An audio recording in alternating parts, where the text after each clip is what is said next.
As the snow-capped peaks of the Alps rose like giants from the darkness, Hannibal Barca's gaze was fixed on the impossible: to lead his army of war-hardened warriors across this treacherous terrain, a feat that would defy the gods themselves. But what drove him to undertake this perilous quest? What fire burned in his belly that compelled him to challenge the very fabric of Roman dominance? And what lay hidden beneath the surface of this seemingly insurmountable obstacle that only he could see? The answer lies in the unyielding will of a man who would stop at nothing to achieve his goal. For Hannibal, the Alps were not just a barrier to be overcome, but a gateway to the very heart of Rome itself. As the sun rises over the rolling hills of northern Italy, a sense of anticipation hangs in the air.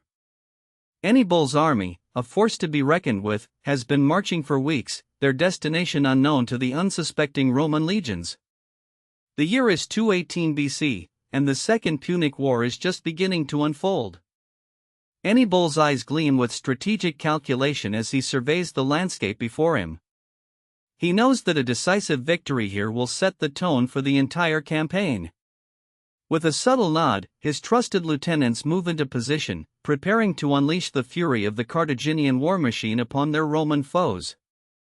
The stage is set for the Battle of the Trebia, a clash of titans that will shake the very foundations of Rome itself. The morning air is crisp and cold as the two armies face off against each other. The Romans, led by the inexperienced but eager Publius Cornelius Scipio, are confident in their ability to repel this barbarian horde from the distant east. Hannibal's forces, on the other hand, are a well-oiled machine honed by years of battle-hardened experience in the Spanish sun.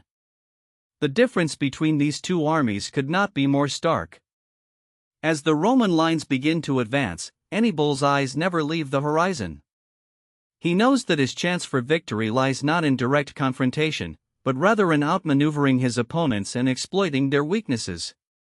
With a subtle smile playing on his lips, he gives the signal for his war elephants to charge.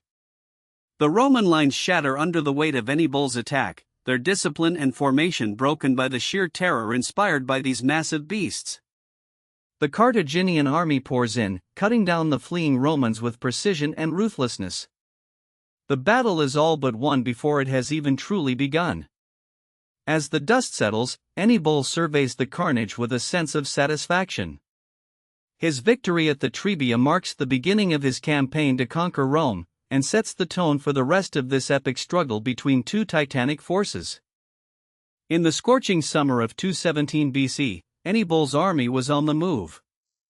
The Carthaginian general had been methodically pushing his way north through Italy, leaving a trail of destruction and despair in his wake. But now, he faced his greatest challenge yet: how to outmaneuver the Roman legions, led by the capable Publio Cornelio Scipion. As Hannibal's eyes scanned the rolling hills and verdant forests of central Italy, he knew that this moment was crucial. One misstep, one miscalculation, could mean disaster. And yet, it was precisely at this juncture that Hannibal decided to take a risk, to make a bold move that would either secure his victory or seal his fate.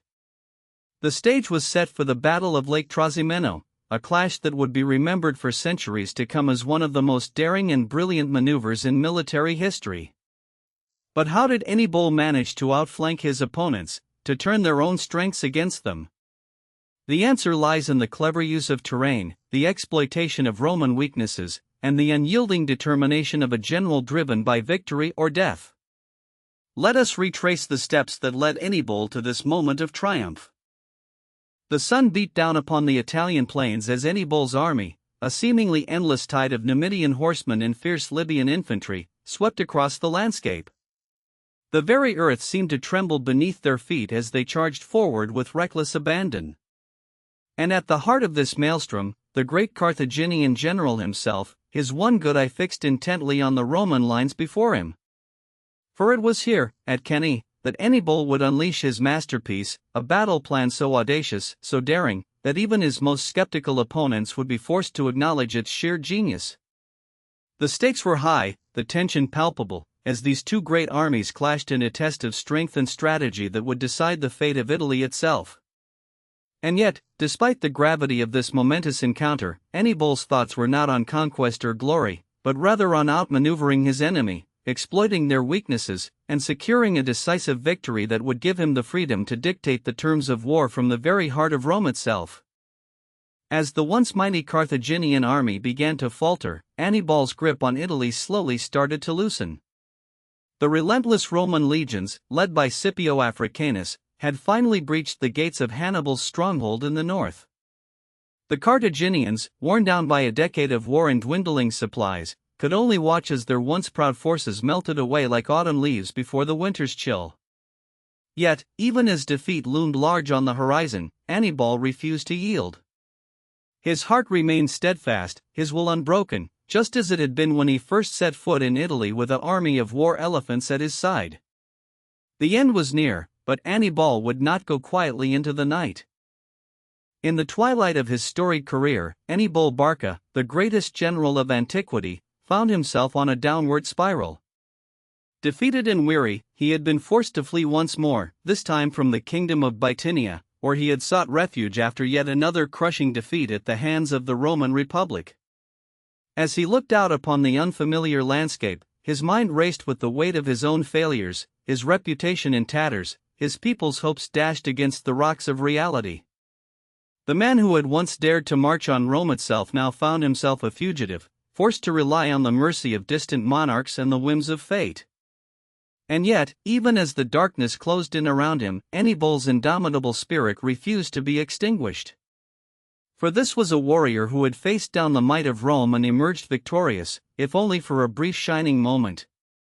The question on everyone's lips now was, what would become of this titan of antiquity, this man who had once defied the gods themselves?